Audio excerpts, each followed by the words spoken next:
مرحبا وتحياتي للجميع.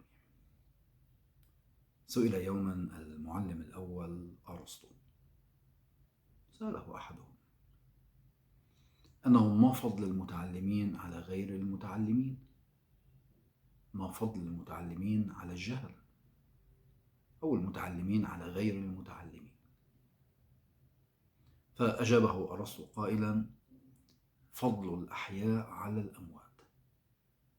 فضل الأحياء على الأموات، أو ممكن أن نقول بأنه الفرق بين الحي والميت. فالمتعلم حي في حين أن الجاهل ميت حتى لو كان على قيد الحياة، بهذا المعنى. وفي الواقع هذه المقولة لأرسطو تذكرني ببيتين من الشعر، صراحة نسيت من هو قائلهما، لكن في نهاية الأمر يحملان نفس المضمون.